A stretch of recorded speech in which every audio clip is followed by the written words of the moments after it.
As palavras fluíram dele com a naturalidade de quem pede um copo de água. O melhor presente de casamento que você pode nos dar, Marcela, é desaparecer da nossa família. Eu segurava uma taça de champanhe, a mesma com que ele brindara comigo minutos antes, exibindo aquele sorriso perfeito que havia conquistado minha filha. A taça tremeu na minha mão, mas não caiu. Eu não permitiria. Eram 10 da noite de uma sexta-feira. Estávamos no terraço do restaurante mais luxuoso da cidade, onde o jantar de ensaio do casamento da minha única filha, Sofia, acabara de terminar. As luzes da cidade cintilavam lá embaixo, alheias a tudo, como se o meu mundo não tivesse acabado de se partir ao meio. Bruno Henrique Silva, o homem com quem minha filha se casaria em menos de 24 horas, estava a um passo de mim. Com as mãos nos bolsos da calça social impecável, ele aguardava minha resposta como se tivesse apenas comentado sobre o tempo. Como disse, minha voz soou mais firme do que eu esperava, mais firme do que eu me sentia. Ele abriu aquele sorriso de canto de boca, o mesmo que eu aprendera a odiar nos últimos 6 meses, desde que comecei a investigá-lo secretamente. Você me ouviu perfeitamente, Marcela. Sofia não precisa mais de você. Na verdade, ela nunca precisou tanto quanto você imagina. Você é, como posso dizer, um peso morto, uma lembrança constante do passado que ela quer deixar para trás. Senti o estômago revirar. Sofia disse isso? Sofia me disse muitas coisas sobre você. Ele se aproximou, baixando o tom de voz, como se partilhasse um segredo. Disse que você é sufocante, que não aceita que ela cresceu, que está na hora de você encontrar sua própria vida e parar de viver através da dela. Mentira. Eu sabia que era mentira. Tinha que ser. Sofia e eu éramos unidas. Sempre fomos. Desde a morte do pai dela, quando ela tinha apenas 15 anos, nós nos tornamos uma equipe. Eu tive 2 empregos para lhe dar a melhor educação, para que nada lhe faltasse. Ela me ligava todos os dias, compartilhava suas alegrias e angústias. Pelo menos, até conhecer Bruno. Ela não diria isso. Sussurrei, mais para mim do que para ele. Não? Bruno soltou uma risada baixa e cruel. Então, por que acha que ela concordou em se mudar para o apartamento que vamos ganhar de você? Para longe daqui. Para longe de você. Foi ideia dela, Marcela. Ela precisa de espaço. Nós precisamos de espaço. O apartamento. O maldito apartamento na praia que eu comprara como presente de casamento. 350 mil reais economizados ao longo de anos, fruto da venda da casa onde Sofia cresceu, onde o pai dela e eu construímos nossa vida. Tudo para dar a ela um começo melhor que o nosso. E ela te mandou aqui para me dizer isso? Minha voz começou a falhar. Na véspera do casamento dela? Ela não teve coragem. Bruno deu de ombros, como se falasse de alguém incapaz de matar uma barata. Você sabe como ela é. Sensível demais. Então, eu me ofereci para ter essa conversa difícil. De adulto para adulto. Adulto para adulto. Ele tinha 28 anos. Minha filha, 25. E ele estava ali, me tratando como uma criança problemática que precisava ser descartada. Você quer que eu não vá ao casamento? As palavras saíram lentamente, cada uma pesando uma tonelada. Não apenas isso. Ele consultou o relógio, um Rolex que, segundo ele, fora presente de um cliente importante. Eu sabia a verdade sobre aquele relógio. Sabia a verdade sobre muita coisa. Queremos que você se afaste completamente. Não apareça. Não ligue. Não mande mensagem. Deixe-nos viver a nossa vida. Eu o encarei. Realmente o encarei. Vi o cabelo perfeitamente penteado, os dentes brancos demais, o bronzeado de academia cara. Vi a camisa de linho que custara mais do que eu gastava em roupas num ano inteiro. Vi o homem que seduzira minha filha com promessas de um futuro brilhante. E então vi o que ele não sabia que eu via. Vi o fraudador, o mentiroso, o homem com ficha criminal em 3 estados, sempre usando nomes ligeiramente diferentes. Bruno Henrique Silva, Bruno H. Dia Silva, Henrique B. Silva. O homem que deixara um rastro de famílias destruídas, aplicando sempre o mesmo golpe: seduzir mulheres jovens de famílias abastadas, casar-se depressa, esvaziar suas contas e desaparecer. Mas desta vez, ele cometera um erro. Desta vez, ele escolhera a filha de uma mãe que não era tola. 6 meses antes, quando Sofia anunciou o noivado relâmpago, meu instinto gritou perigo. Não era ciúme, era algo visceral. O mesmo instinto que me fez investigar as referências de cada babá, que me fez ler cada letra miúda de cada contrato. Então, contratei Alexandre Santos, um detetive particular recomendado por uma amiga advogada. Apenas para ter certeza, eu lhe disse. Apenas para saber que minha filha está em boas mãos. Alexandre levou 3 semanas para me trazer o primeiro relatório, e mais 2 meses para compilar tudo: fotos, documentos, depoimentos. Uma pasta com quase 200 páginas de provas sobre quem Bruno realmente era. Eu chorei ao ler. Vomitei. Passei noites em claro, imaginando como contar a Sofia, como destruir sua felicidade sem destruir nosso relacionamento. Eu tentei, 2 vezes.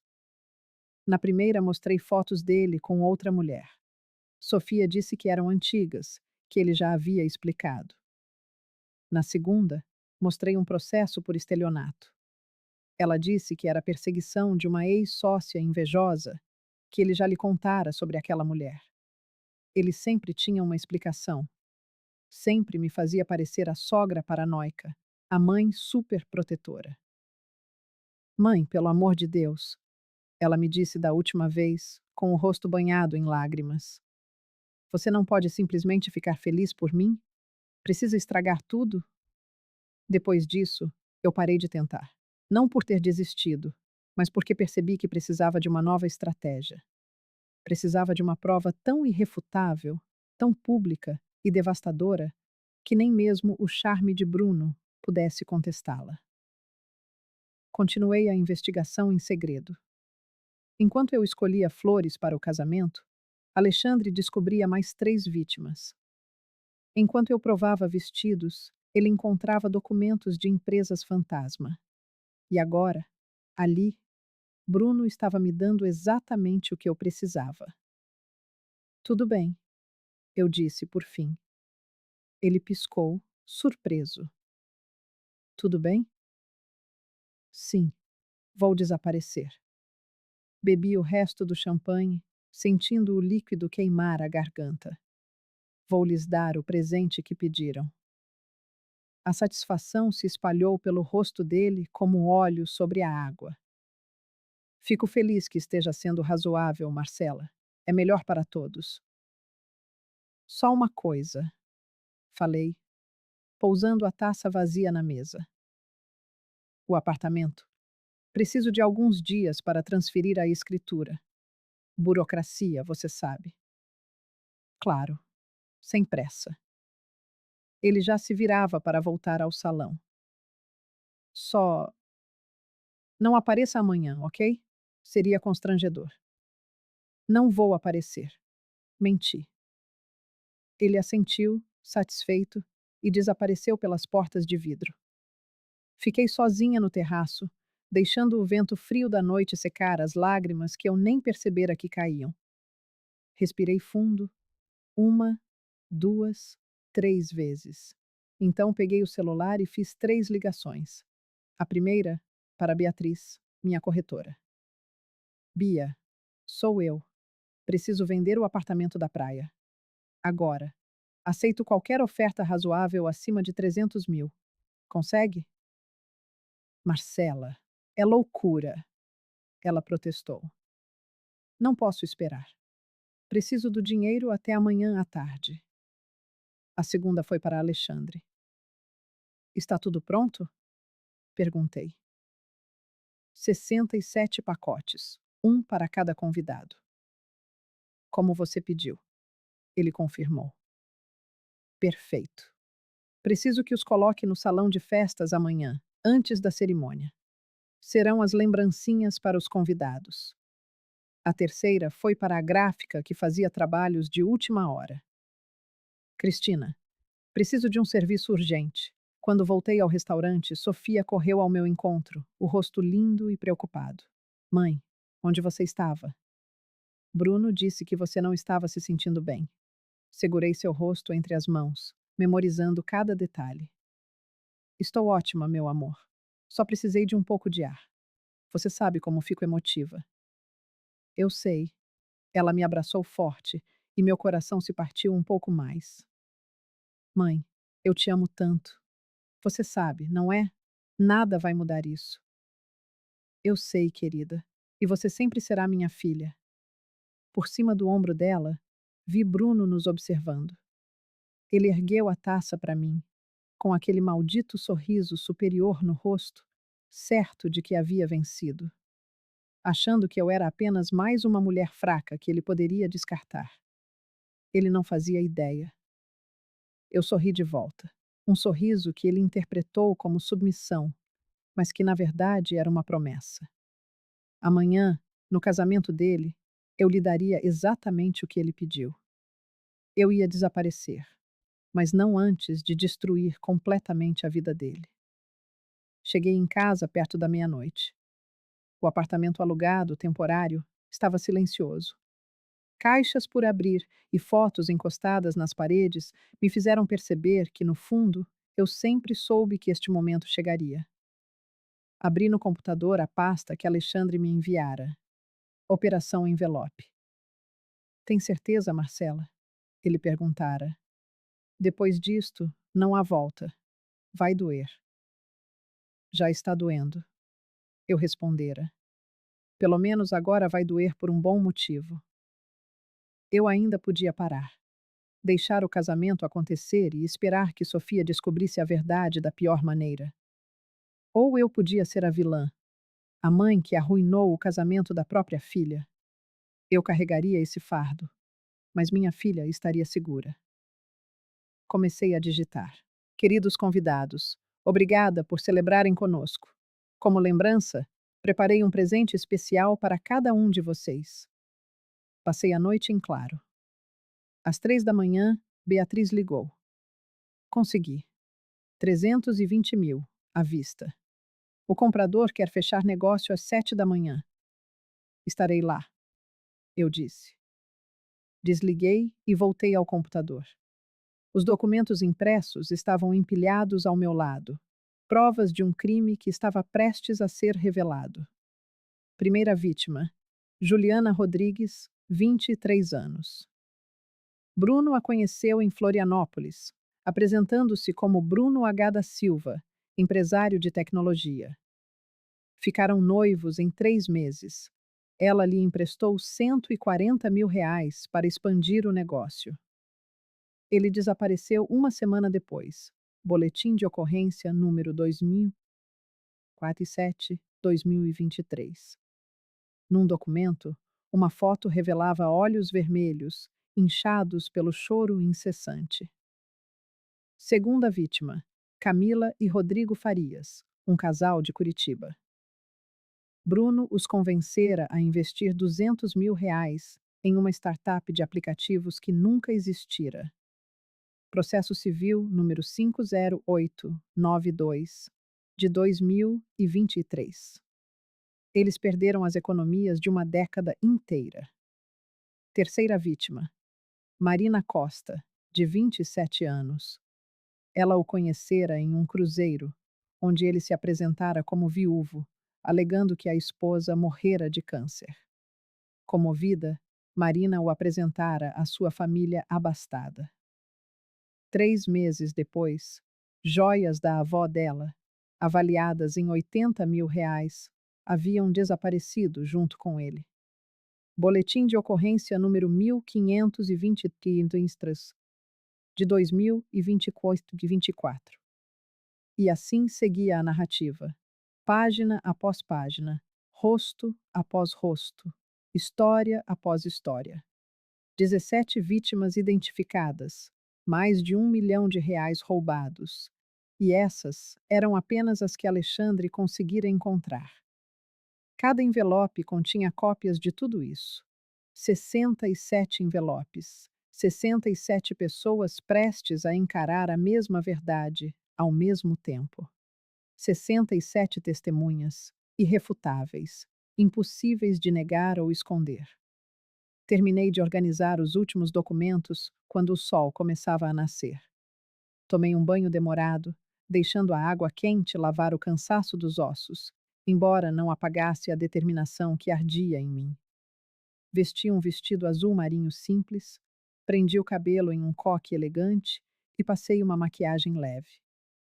Olhei-me no espelho e disse ao meu reflexo: Você vai destruir o casamento da sua filha hoje. Vai ser a vilã dessa história, carregando esse fardo para sempre. Meu reflexo não piscou, mas ela vai estar segura. Às 7 horas, assinei a venda do apartamento no escritório de Beatriz. R$ 320.000 transferidos para minha conta. O presente de casamento, liquidado e transformado em prova de que eu não era a mãe controladora que Bruno pintava. Eu cumprira a minha promessa, ainda que de um jeito que eles não esperavam. Às 9 horas, Alexandre me encontrou no estacionamento do clube, onde a cerimônia e a recepção ocorreriam. Ele chegara com um sedã preto discreto, o porta-malas cheio de caixas. São 67, confirmou, abrindo uma para me mostrar. Envelopes dourados e elegantes, cada um com um cartão impresso. Uma lembrança especial da mãe da noiva. Consegui acesso ao salão, ele disse. A equipe de organização acha que são simples mimos de casamento. Vão colocá-los em cada lugar durante o café da manhã, antes da cerimônia. Olhei para aqueles envelopes, tão belos e inocentes por fora, mas devastadores por dentro. Marcela, Alexandre tocou meu braço com gentileza. É a última chance de recuar. Posso levar essas caixas e ir embora, e ninguém precisa saber. Balancei a cabeça. Não, isso precisa acontecer. Vai doer, ele respondeu, com compaixão genuína nos olhos. Ele era pai de 2 filhas e entendia. Eu sei, respirei fundo. Mas a alternativa seria ela descobrir sozinha, daqui a 6 meses ou 1 ano, quando ele já tivesse esvaziado tudo e sumido. Pelo menos assim estarei aqui para ampará-la quando ela desabar. Fiquei no carro, tremendo apesar do calor do dia, enquanto Alexandre levava as caixas para dentro. Peguei o celular e li as mensagens de Sofia. Mãe, bom dia. O dia finalmente chegou. Você já está acordada? Tô nervosa demais. Mal posso esperar para te ver. Te amo. Cada coraçãozinho era como uma faca no peito. Li aquelas palavras 5 vezes, gravando-as na memória, sabendo que depois daquele dia, ela talvez nunca mais me enviasse algo assim. Respondi. Também te amo, meu amor. Mais do que você imagina. E você já precisou tomar uma decisão que machucaria alguém que ama, mas era a única certa? A cerimônia estava marcada para as 11 horas, mas cheguei às 10h15. O clube estava deslumbrante, decorado com flores brancas e douradas, exatamente como Sofia sonhara. Um altar no jardim, com vista para o lago, cadeiras brancas alinhadas e um tapete de pétalas de rosas marcando o caminho. Tudo perfeito, tudo como ela queria. E eu ia destruir isso. Entrei pela porta lateral, evitando os convidados que chegavam, e subi para a suíte da noiva. Bati suavemente e sua voz animada respondeu: Entra. Ela estava de roupão, diante do espelho, enquanto a maquiadora trabalhava. Ao me ver, seus olhos se iluminaram. Mãe! Correu para me abraçar com tanta força que meu coração se partiu. Você veio cedo. Que bom. Não perderia isso por nada, respondi. E era verdade, mesmo sabendo o que viria depois. Passamos a meia hora seguinte juntas. Ajudei-a a vestir o vestido, ajeitar o véu e prender a pulseira da minha mãe em seu pulso. Cada gesto era uma despedida silenciosa, um pedido de perdão antecipado. Mãe, você está estranha, ela disse, me olhando pelo espelho. Tudo bem? Estou emotiva, respondi, o que não era mentira. É minha filha se casando. Eu sei que você e Bruno não se deram bem no início. Ela hesitou. Mas ele me faz tão feliz. Ele me entende, me apoia, me faz sentir especial. Eu sei, querida, disse eu, as palavras doendo ao sair. E entendo que vocês precisem do próprio espaço para construir a vida de vocês. Um pouco antes das 11, saí da suíte com pernas bambas. No jardim, os convidados estavam sentados. Reconheci rostos familiares e outros dos relatórios de Alexandre. Vi Juliana Rodrigues e Marina Costa entre eles, sem saberem o que estava por vir. Sentei na primeira fila, no lugar reservado para mim, ao lado de uma rosa branca marcando o assento vazio de Roberto, meu falecido marido. A música começou e todos se levantaram. Sofia apareceu no fim do tapete, radiante em seu vestido branco, caminhando sozinha, como desejara. Nossos olhos se encontraram e ela piscou, cúmplice. A cerimônia foi linda e curta, com votos simples e emocionantes. Bruno disse tudo o que era esperado, com um olhar de adoração falsa. Depois do beijo e dos aplausos, os convidados se moveram para o salão da recepção, onde as mesas estavam arrumadas com envelopes dourados. Que lindo! Ouvi alguém comentar. O mestre de cerimônias anunciou: ainda não abram. A mãe da noiva pediu que todos o façam juntos, depois do brinde. Sofia veio até mim, ainda radiante. Mãe, você preparou mimos? Não precisava. Queria fazer algo especial, respondi, as palavras pesando como chumbo.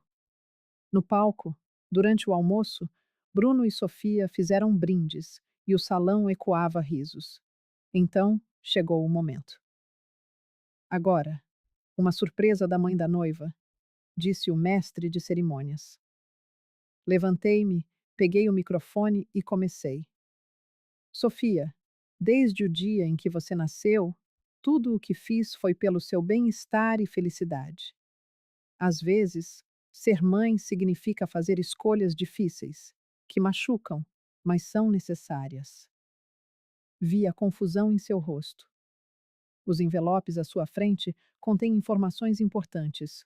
Por favor, abram agora. O som de 67 envelopes se abrindo foi como um trovão suave, seguido de um silêncio profundo. Então, veio o caos. Uma mulher gritou: Você roubou da minha irmã 80.000 reais. Outro se levantou. Eu também. Você me deve 120.000 e minha empresa faliu por sua causa. Vozes se sobrepuseram, cada uma contando histórias de Bruno. Mentiras, roubos, vidas destruídas. Bruno empalideceu, olhando ao redor desesperado. Seus olhos encontraram os meus e ele entendeu. Isso é mentira, gritou apontando para mim. Ela é louca. Mas ninguém o ouvia. Todos fitavam os documentos irrefutáveis. Sofia, ainda com o envelope na mão, o abriu devagar. Seu rosto mudou e o mundo pareceu parar. Eu vi o instante em que a primeira semente da dúvida germinou em seus olhos, depois a segunda, e então a colheita terrível da certeza. Ela folheava as páginas, uma a uma, e a cada folha virada, Seus olhos se arregalavam um pouco mais. A respiração se tornava um sopro rápido e assustado. Sofia, por favor, me escuta. Bruno implorava, a voz tingida de pânico, tentando arrancar os papéis de suas mãos. Eu posso explicar. Tudo isso, cada detalhe tem uma explicação. Mas ela parou. Seus dedos congelaram em uma página específica. Uma fotografia. Nela, Bruno abraçava uma bela mulher morena. Ambos sorriam e ambos usavam alianças. A mulher estava grávida. Quem é ela? A voz de Sofia saiu tão baixa, um sussurro que mal cortou o ar. Bruno emudeceu. Quem é ela? Sofia gritou, e o grito a impulsionou para cima. Levantou-se com tanta fúria que a cadeira voou para trás, caindo com um baque surdo no chão de mármore. Você é casado? Você tem um filho? Eu era, ele disse, o desespero rompendo em sua voz. Era casado. Já acabou. Ela sabe de você. Eu ia te contar. Eu juro que ia. Quando? Sofia chorava agora, as lágrimas grossas caindo sobre a renda do vestido de noiva, manchando o branco imaculado. Quando você ia me contar? Depois que tivesse roubado tudo de mim também? Meu olhar varreu o salão. Vi os rostos dos convidados, máscaras de choque e incredulidade. Vi lágrimas de raiva, de dor. E em alguns, como em Sofia, de traição. Vi padrinhos e madrinhas paralisados, presos entre o instinto de apoiar o casal e a verdade crua que acabavam de descobrir. Vi os fotógrafos baixando suas câmeras, compreendendo que aquilo não era mais uma celebração para ser registrada. E então, eu os vi. Dois policiais entrando pela porta principal. Eu não os chamei, mas alguém o fez. Talvez várias pessoas o fizeram, no momento em que abriram os envelopes e reconheceram as provas de um crime. Bruno Henrique Silva? Um dos policiais falou, a voz firme atravessando o salão. A multidão se abriu para ele em um silêncio reverente, como as águas de um mar sombrio. Bruno olhou para a porta dos fundos. Eu vi o cálculo rápido em seus olhos. A distância, a chance de fuga. Ele tentou saltar do pequeno palco onde ficava a mesa principal, mas seus padrinhos, que a essa altura já haviam lido sobre seus crimes, o seguraram. Não com violência, mas com uma determinação silenciosa e pesada. Você está preso por estelionato, disse o policial, prendendo as algemas em seus pulsos. Você tem o direito de permanecer calado.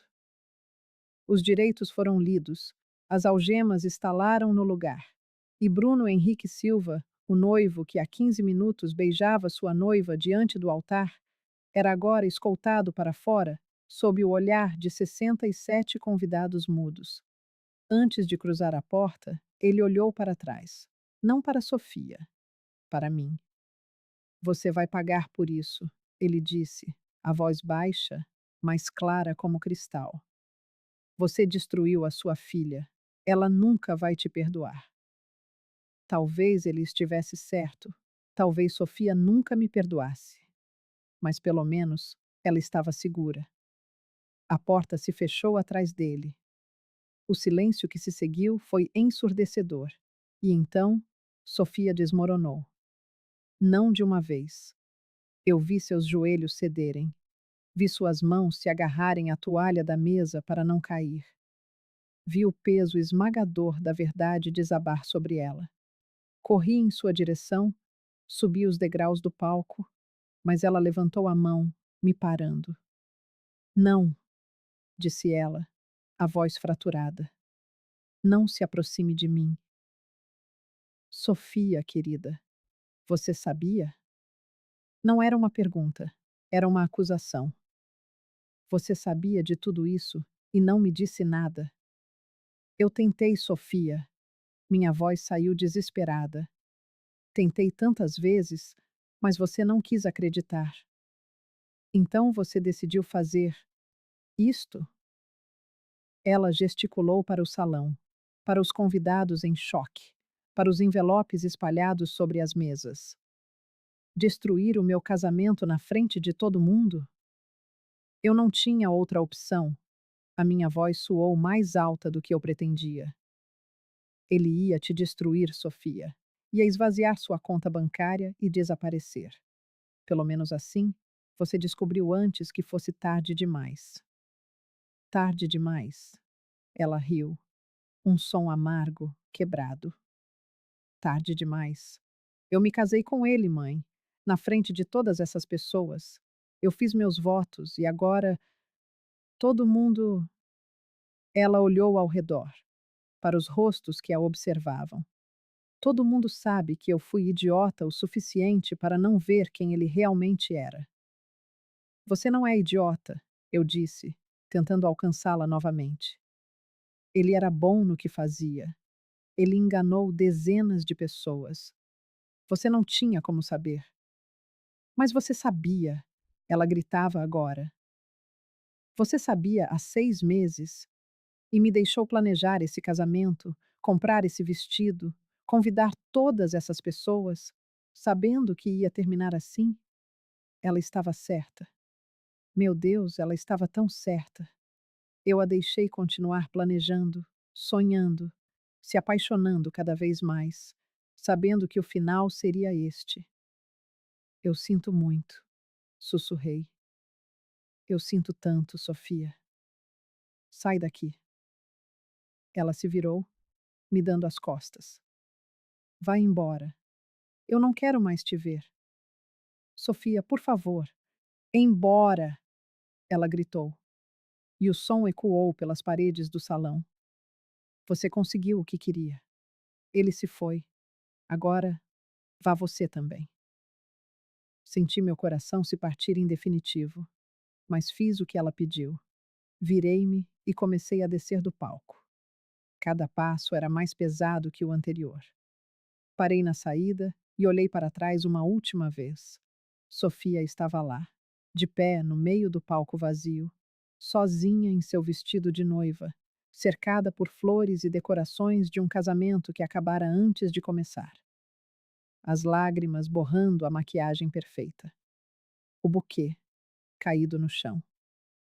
Minha filha, minha Sofia. A pessoa que eu mais amava no mundo. E ela tinha me mandado embora. Saí do clube e não olhei para trás. Sentei no meu carro. Por quanto tempo fiquei ali, no estacionamento? Não sei. Podem ter sido minutos ou horas. Chorei até não ter mais lágrimas, até minha garganta doer, até meus olhos incharem tanto que eu mal conseguia enxergar. Meu celular tocou. Alexandre. Eu vi as notícias. Ele disse, com uma voz gentil. Você está bem? Não, respondi, com a honestidade que me restava. Acho que nunca mais vou ficar bem. Você fez a coisa certa, Marcela. Será? Minha voz estava rouca. Porque não parece. Parece que eu acabei de perder a minha filha para salvá-la de um homem que agora está preso. Valeu a pena? Alexandre ficou em silêncio por um instante. Você a salvou de algo muito pior. Um dia, quando a dor passar, ela vai entender. E se ela não entender? Perguntei. E se ela nunca me perdoar? Então você vai ter que viver com isso, ele disse. Havia uma gentileza brutal em sua honestidade. Mas pelo menos ela vai estar viva e segura para te odiar. A alternativa seria ela estar destruída financeira e emocionalmente, sem ter você para culpar, porque você não teria feito nada. Ele estava certo. Eu sabia que ele estava certo. Mas isso não diminuía a dor.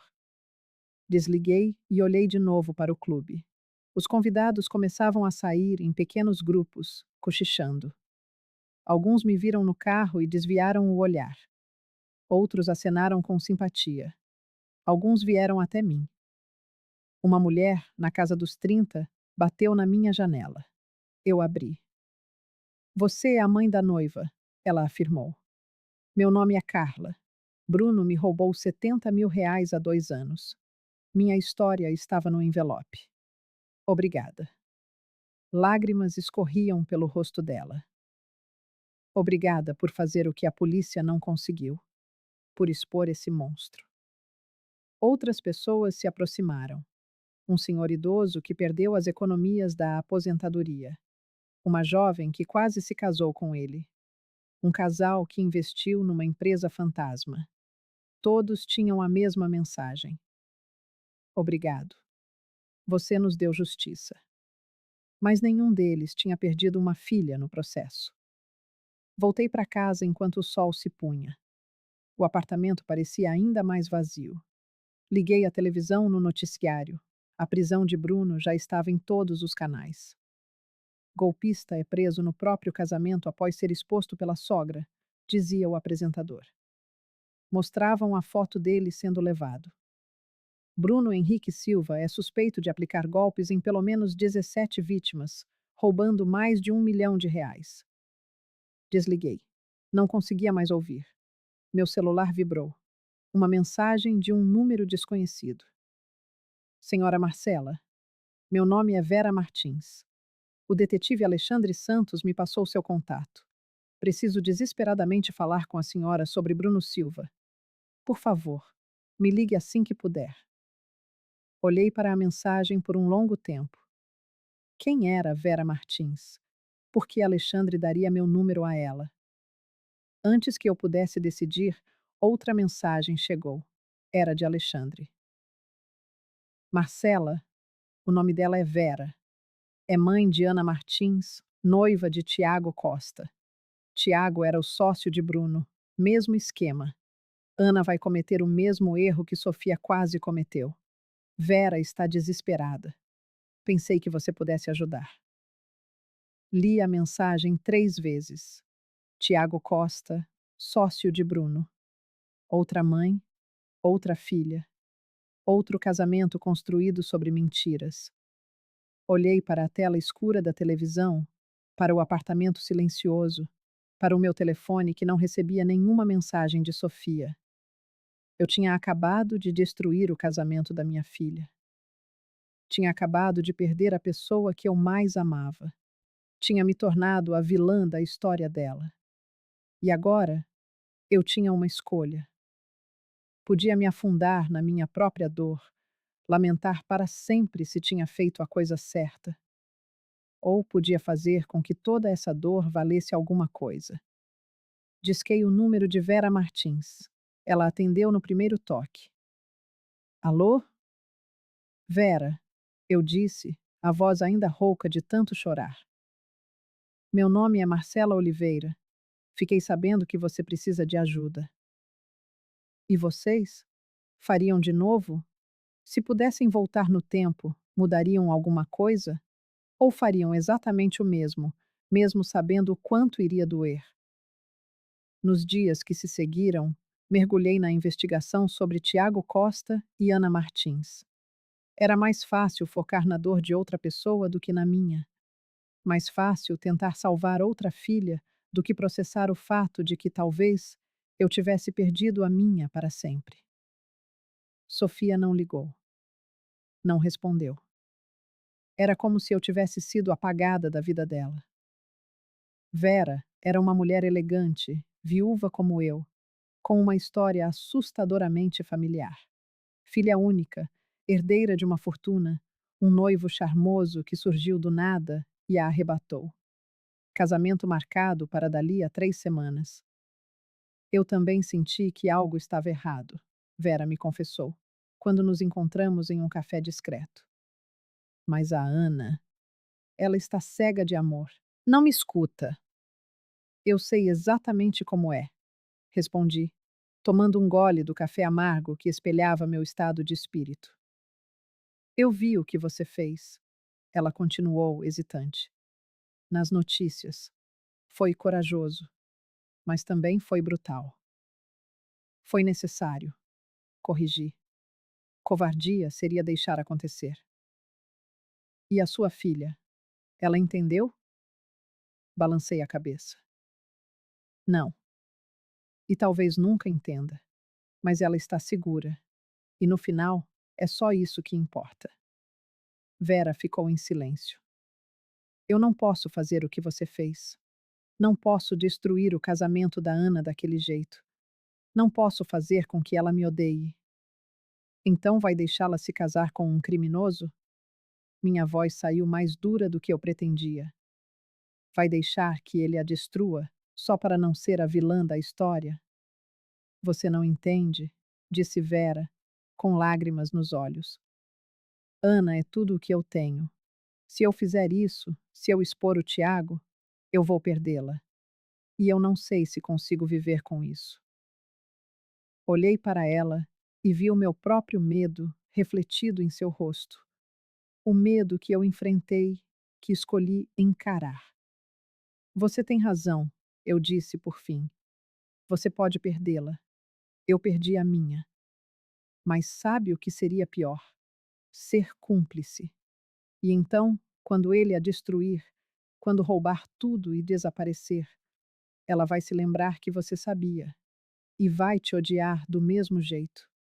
Só que dessa vez ela terá razão. Vera enxugou as lágrimas. Então, o que eu faço? Nós vamos expô-lo, eu disse. Mas desta vez faremos diferente. 3 dias depois, Alexandre conseguiu acesso à cela de Bruno. A ideia de vê-lo novamente revirava meu estômago, mas era preciso. Bruno era nossa única fonte. A prisão cheirava a desinfetante e a desespero. Seguimos um guarda por corredores cinzentos até uma sala pequena, com uma mesa de metal. Bruno já estava lá, de uniforme laranja, algemado. Quando me viu, seus olhos se estreitaram em fendas de ódio. Veio se vangloriar? Ele disse, a voz cheia de veneno. Veio esfregar na minha cara que você venceu? Sentei-me em frente a ele, o rosto uma máscara de neutralidade. Vim fazer um acordo. Ele riu, um som oco. Que acordo? Você já me destruiu. Não há mais nada que possa tirar de mim. Seu sócio, Tiago Costa, viu o lampejo de reconhecimento em seu rosto.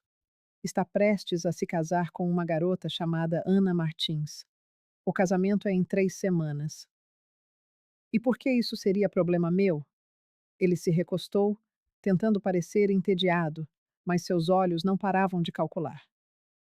Porque você pode nos ajudar a impedi-lo. Pode nos dar informações, contas, planos, tudo o que sabe. Em troca, eu falo com o promotor. Peço que considerem sua cooperação para reduzir a sentença. Você me acha idiota? Ele cuspiu as palavras. Quer que eu entregue o cara que sabe onde está todo o meu dinheiro? Ele me mata na cadeia no dia seguinte. Acho que você tem 2 opções. Eu disse, inclinando-me para a frente, baixando a voz. Opção 1.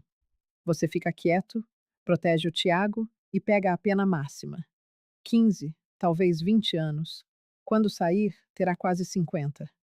Sem nada. E a opção 2. Você coopera, salva outra garota de passar pelo que a minha filha passou. E talvez, apenas talvez, saias daqui em 8 ou 10 anos, ainda há tempo de ter alguma vida. Sustentei o seu olhar. E quem sabe, pela primeira vez, faças algo de decente na tua vida miserável. Pude ver a luta a desenrolar-se nos seus olhos. O Bruno egoísta, que sempre pensou apenas em si, a lutar contra uma versão de si mesmo que talvez, lá no fundo, ainda guardasse um resquício de consciência. Ou talvez fosse apenas o instinto de autopreservação. Não importava, desde que funcionasse. Preciso de garantias de proteção, disse ele por fim. Se eu entregar o Tiago, ele vai mandar alguém atrás de mim aqui dentro. O Alexandre trata disso, respondi. Transferência para outra unidade, cela isolada, se for preciso. Bruno permaneceu em silêncio por um longo momento, até que um suspiro pesado escapou dos seus lábios. Era o som da rendição. Tudo bem. Vou contar tudo o que sei sobre o Tiago. E contou. Durante 2 horas, Bruno detalhou toda a operação. Contou como se conheceram num esquema anterior, como partilhavam informações sobre alvos potenciais.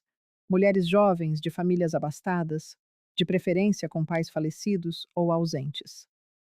Descreveu como estudavam as suas vítimas durante meses antes do primeiro contacto, como criavam personas falsas, histórias elaboradas, até mesmo documentos forjados. A Ana, disse Bruno a certa altura. Foi o Tiago que a encontrou. Filha única, mãe viúva, uma herança de mais de 5 milhões. Ele anda a trabalhá-la há 1 ano. O casamento é apenas a jogada final. E depois do casamento? Depois, ele passa a ter acesso às contas dela. Começaria a transferir o dinheiro aos poucos, sob o pretexto de serem investimentos. Em 6 meses, quando já tivesse desviado pelo menos metade, ele desapareceria. Provavelmente, forjaria a própria morte. Um acidente de carro, algo do gênero. O corpo nunca seria encontrado. E a Ana ficaria com as dívidas que ele criou em nome dela e sem metade da sua herança. O meu estômago revirou. Era precisamente o que teria acontecido com a Sofia. Onde está o Tiago agora? Perguntou Alexandre a tomar notas. Provavelmente com a Ana. Mudou-se para o apartamento dela há 3 meses. Disse-lhe que tinha vendido o dele para investir no negócio deles. Bruno riu com amargura. Ele nunca teve um apartamento. É tudo mentira. Deixamos a prisão com uma pasta repleta de informações. Nomes, números de contas, moradas, tudo o que precisávamos para construir um caso contra Tiago Costa.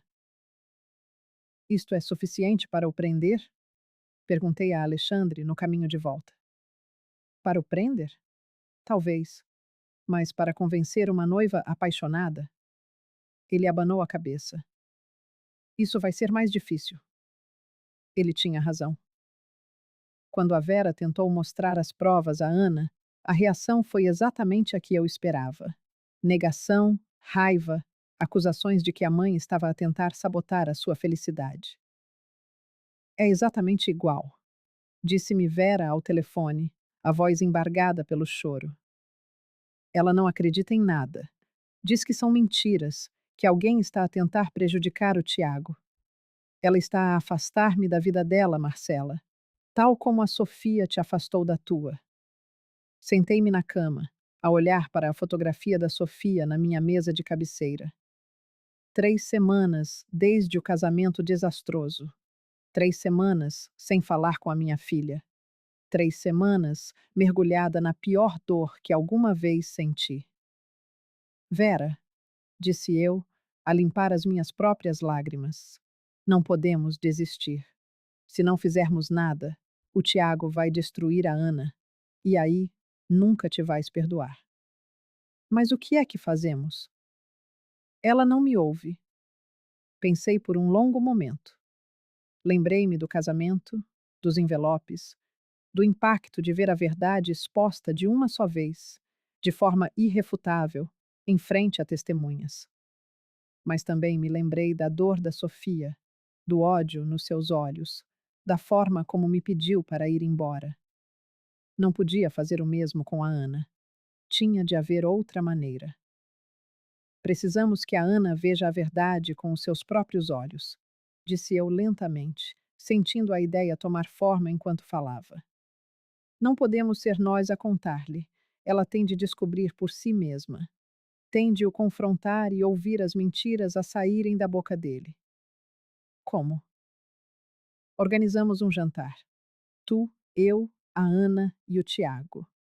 Dizemos que é para finalmente aceitares a relação, para fazerem as pazes antes do casamento. A minha mente corria montando as peças. E vamos gravar tudo. Durante o jantar, Faremos as perguntas certas, perguntas às quais ele não poderá responder sem mentir. E quando ele mentir, apresentaremos as provas. Ela vai odiar-me de qualquer maneira, sussurrou Vera. Talvez, concordei. Mas pelo menos será a verdade dela. Será ela a descobrir, com os seus próprios olhos, quem ele realmente é. Não serás tu a contar. Será ela a ver. Demoramos uma semana a organizar tudo. Alexandre instalou câmaras discretas na sala privada do restaurante que reservamos. Preparamos os documentos, as provas, tudo meticulosamente organizado. Ensaiamos as perguntas que faríamos. Na noite do jantar, cheguei cedo. O meu coração batia com tanta força que eu o sentia a pulsar nas minhas têmporas. Vera chegou logo depois, pálida e nervosa. Será que consigo fazer isto? Perguntou ela, segurando a minha mão. Consigo mesmo fazer isto à minha filha? Consegues, afirmei, apertando a sua mão de volta. E vais, porque a amas. Ana e Tiago chegaram pontualmente às 8. Ana estava linda, jovem e radiante, com o olhar de quem está perdidamente apaixonada. Tiago era exatamente o que eu esperava. Charmoso, bem vestido, com aquele sorriso ensaiado que eu vira tantas vezes no rosto de Bruno. Mãe, disse Ana, beijando o rosto de Vera com uma certa frieza. Que surpresa quereres jantar conosco. Pensei que estava na hora de conhecer melhor o Tiago, respondeu Vera, a sua voz surpreendentemente firme. Afinal, ele vai ser meu genro dentro de poucas semanas. Obrigado por nos receber, Dona Vera, disse Tiago, puxando a cadeira para a Ana se sentar. O perfeito cavalheiro. Este gesto significa muito para nós. O jantar começou com normalidade. Conversa leve, perguntas sobre o casamento, sobre a lua de mel planeada. Tiago era bom, muito bom. Dava todas as respostas certas, fazia todos os gestos certos. Mas então, comecei a fazer as perguntas que tínhamos preparado. Tiago, a Ana contou-me que trabalhas com importação. Como é que funciona exatamente o teu negócio? Vi um microsegundo de hesitação. É complexo. Basicamente, identifico produtos com potencial de mercado no exterior e facilito a sua entrada aqui no Brasil. Interessante. E qual foi o teu último grande negócio? Outra hesitação. Eletrônicos da Coreia. Fechei o contrato no mês passado. Assenti, como se estivesse impressionada. Do outro lado da mesa, Alexandre fez-me deslizar um envelope discretamente. Abri-o e retirei um documento. É curioso, porque, segundo os registros da Receita Federal, a sua empresa não declara qualquer importação nos últimos 6 meses. Coloquei o documento sobre a mesa. Tiago empalideceu. Isso deve ser um erro. Problemas burocráticos. Mãe, o que estás a fazer? Disse Ana, o seu olhar a saltar entre mim e a Vera. Por que é que estás a investigar o Tiago? Porque alguém precisa de te proteger, respondeu Vera, com suavidade. Outra pergunta, continuei, ignorando a tensão crescente. Disseste que vendeste o teu apartamento em Moema para investir no negócio com a Ana, certo? Certo, respondeu Tiago, mas o seu rosto estava cada vez mais vermelho. Engraçado, porque não existe qualquer registro de venda de um imóvel em teu nome. Na verdade, tirei outro documento. Não existe qualquer registro de propriedade em teu nome, em toda a cidade de São Paulo. Ana, vamos embora. Tiago levantou-se abruptamente. A tua mãe está a tentar separar-nos, exatamente como eu te avisei que ia acontecer. Senta-te, ordenou Ana, mas a sua voz já não tinha a mesma certeza. Responde às perguntas dela. Não preciso de responder a nada. São acusações ridículas. Então, por que é que estás tão nervoso? Ana olhava para ele agora com outros olhos, olhos que começavam a ver. Responde, Tiago. Onde é que moravas antes de te mudares para o meu apartamento? Eu tinha. Era um apartamento alugado. Não deixei rasto porque não gostava do proprietário. Mentira, interveio Alexandre, colocando mais documentos sobre a mesa. Você morava com uma mulher chamada Patrícia Mendes, que também era sua noiva, e a quem também roubou. 190 mil reais, para ser exato. A mesa mergulhou em silêncio. Ana pegou nos documentos com as mãos trêmulas. Fotografias de Tiago com outra mulher, boletins de ocorrência, processos judiciais. Ana, meu amor, ouve. Quantas? Perguntou Ana, a voz estranhamente calma. Quantas mulheres enganaste? Nenhuma. Essas mulheres são loucas. Elas. Quantas? Gritou Ana, e todo o restaurante se calou. Tiago olhou ao redor, percebendo que estava encurralado, que não havia saída. Via o momento exato em que ele decidiu abandonar a farsa.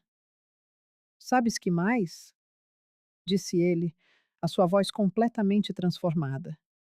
Sem charme, sem gentileza, puro veneno. Não importa, porque já transferi quase R$ 500.000 da tua conta nos últimos 3 meses.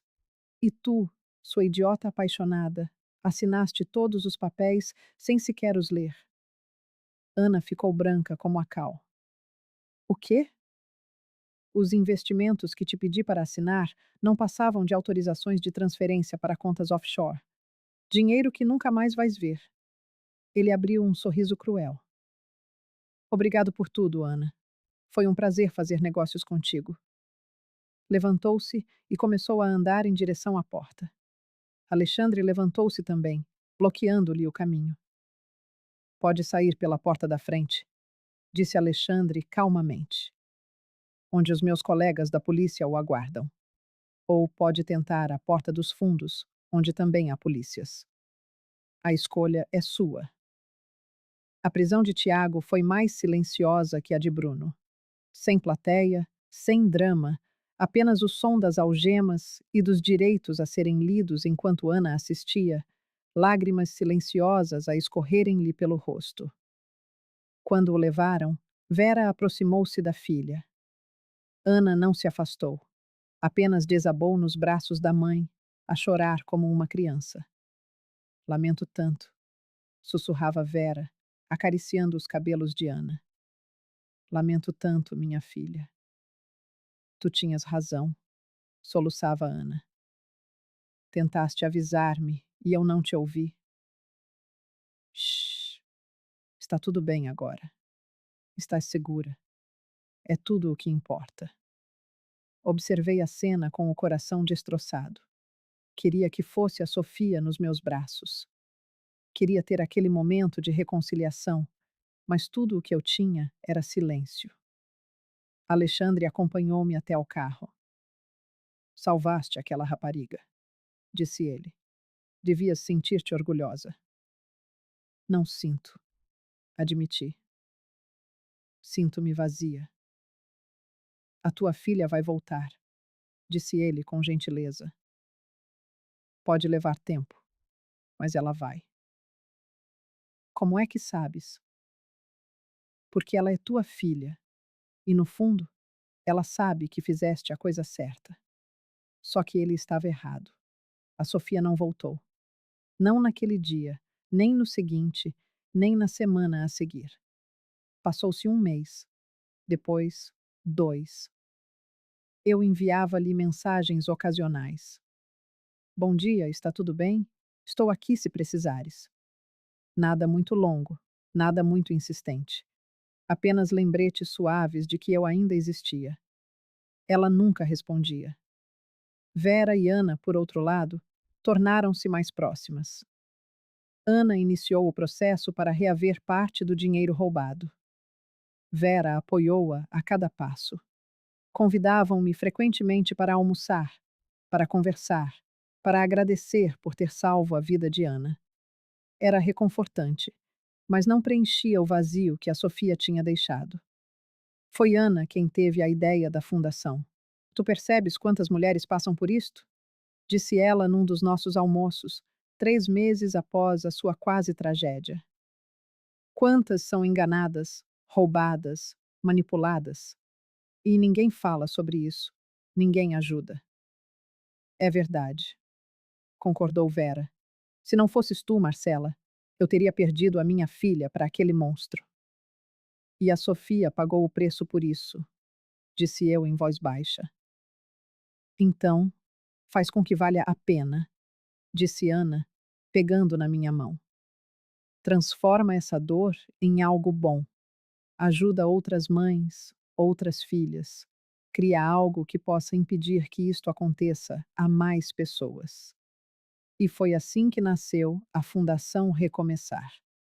Usamos o dinheiro recuperado do Tiago. Ele deixara um rasto que foi relativamente fácil de seguir quando cooperou em troca de uma redução da pena e parte das minhas economias. Alugamos um pequeno escritório, contratamos psicólogos, advogados e investigadores. A missão era simples: ajudar vítimas de fraude romântica, oferecer apoio emocional, assistência jurídica, investigação de suspeitos. Tudo gratuito. Em 6 meses, já tínhamos ajudado 23 famílias, desmascarado 12 burlões, salvo milhões de reais. Mas, mais importante, tínhamos salvo vidas, relações, futuros. Foi então que a nossa história chegou aos meios de comunicação nacionais. Uma grande reportagem sobre o nosso trabalho. Entrevistas comigo, com a Vera, com a Ana, com algumas das famílias que ajudamos. E foi assim que a Sofia me encontrou de novo. Era uma quinta-feira à tarde quando o meu telemóvel tocou. Número desconhecido. Alô? Mãe. A voz dela, depois de meses de silêncio, fez-me congelar. Sofia, sussurrei, as lágrimas já a formarem-se. Minha filha. Vi a reportagem sobre a fundação, sobre estares a ajudar outras famílias. Ela também estava a chorar. Eu conseguia perceber pela sua voz. Posso? Posso ver-te? Claro, quando quiseres, onde quiseres. Agora? No nosso café? Aquele onde costumávamos ir?